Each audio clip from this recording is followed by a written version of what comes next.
I sat in the quiet of my apartment, my fingers hovering above the keyboard. For years, I had built this empire, piece by piece. My code, my design, my sweat, but none of it mattered.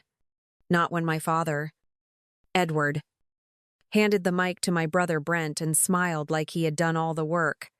Ladies and gentlemen, the sole genius behind Ares Technologies, my son Brent, he announced. And the applause was deafening.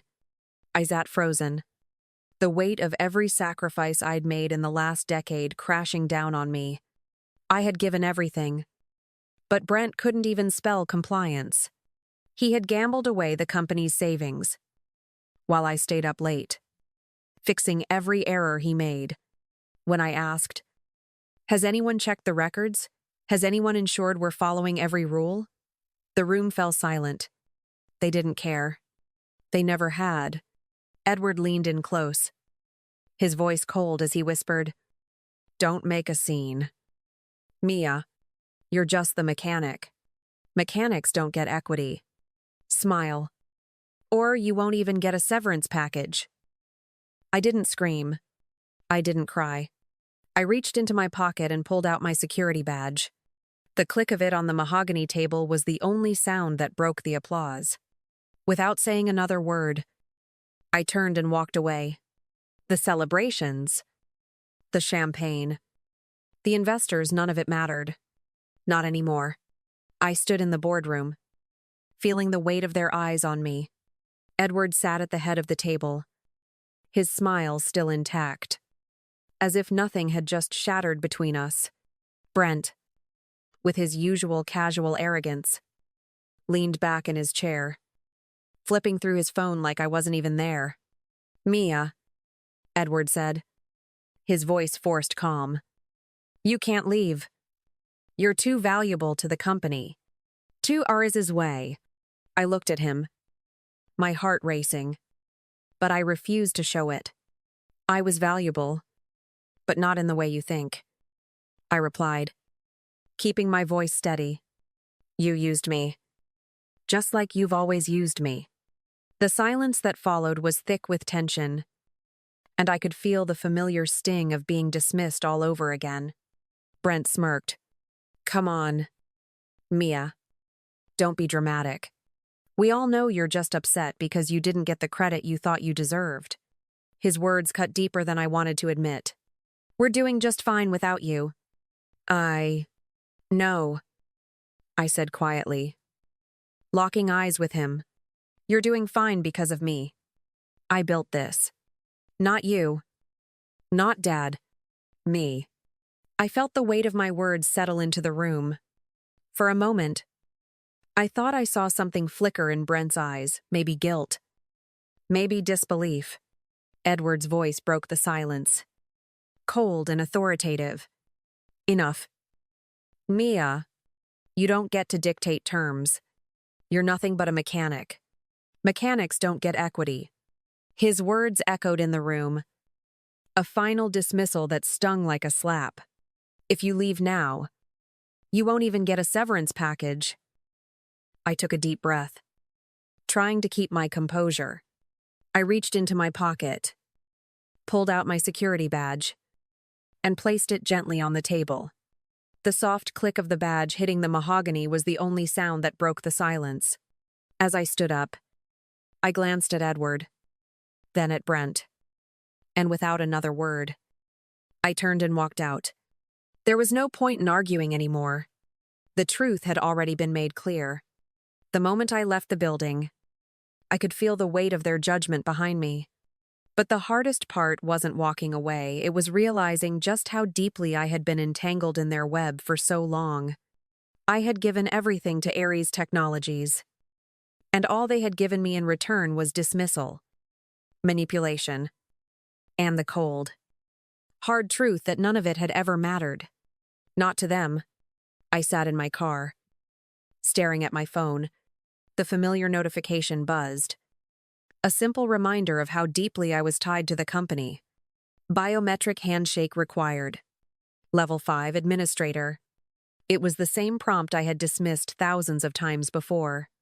Only this time, I wasn't going to press accept.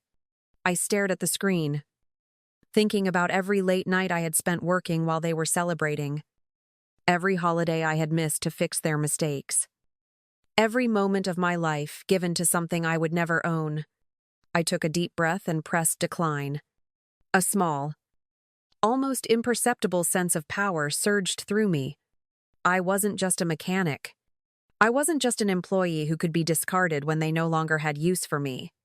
I was the only thing holding their empire together. And they hadn't even realized it. The next few minutes were quiet. But it was the silence before a storm. I opened my laptop, connected to the company's servers, and began running a series of commands that would lock down every system in the building. It wasn't a virus. It was a failsafe, a feature I had designed to protect patients in the event of unauthorized access. But now, it would protect me. The first ping came through a few moments later. System lockdown. Unauthorized operation. I smiled. It was just the beginning. I knew they would be scrambling, trying to figure out how to undo what I had done. They wouldn't understand it was too late. Brent would try to bypass the system, just like he had so many times before. But this time, there was no backup plan. There was no one left to fix it. I could already hear the chaos in my mind. Brent, panic-stricken, trying to talk his way through it. Edward, demanding answers in his typical cold, calculated way, pretending like he had everything under control. But neither of them knew what was coming. They had always underestimated me. And now it was time for them to feel the weight of their mistakes. I sat back, watching the clock tick down, and prepared for the next move. This wasn't just about revenge. This was about taking back the years they had stolen from me. It was about reclaiming what was rightfully mine. I wasn't going to walk away empty-handed. No. This time, I was going to make sure they knew exactly who had built their success and who would tear it all down. Edward stood by the window, his back to me, as though my presence no longer mattered. The city lights reflected off the glass, casting a cold, distant glow over his face. You think you can just walk away from this? You don't understand the damage you've caused, he said, his voice steady, controlled.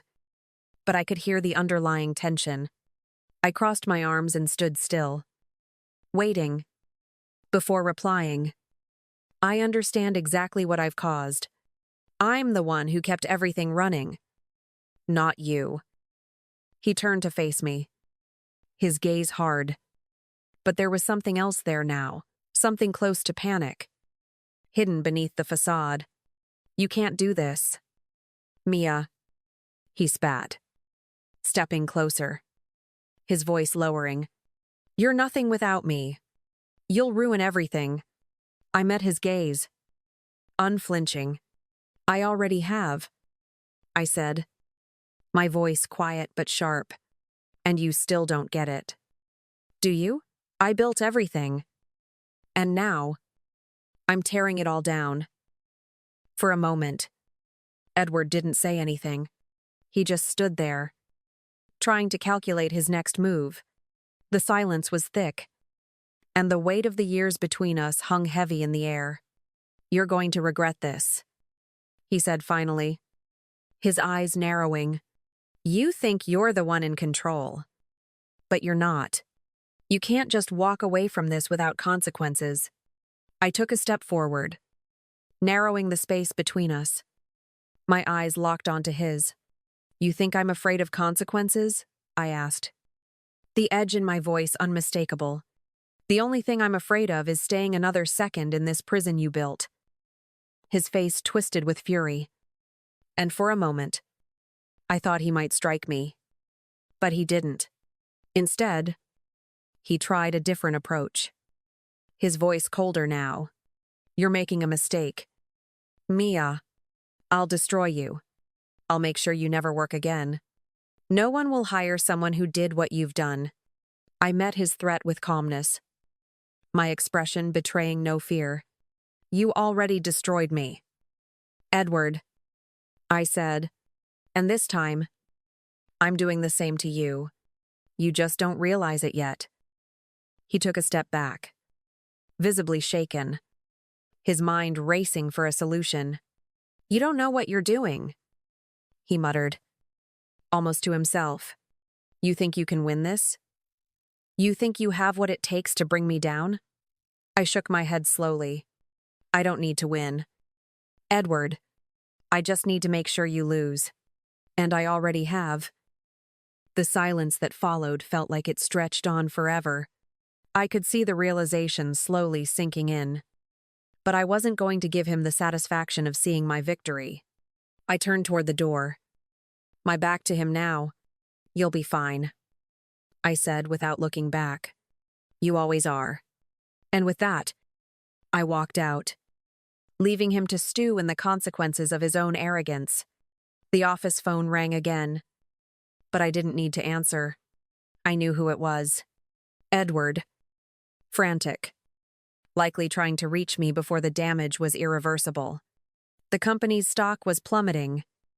The servers were locked down. And Ares MedTech was a ticking time bomb. I had given them enough time to feel the heat. But now it was time to finish what I started. I glanced at the laptop screen, watching the chaos unfold in real time. The live stream from the boardroom flashed in front of me. Edward was sweating, his hands shaking as he spoke into the phone, probably trying to salvage what was left of his reputation. You need to fix this. Now, he was saying, his voice strained with urgency. Get her back on the line.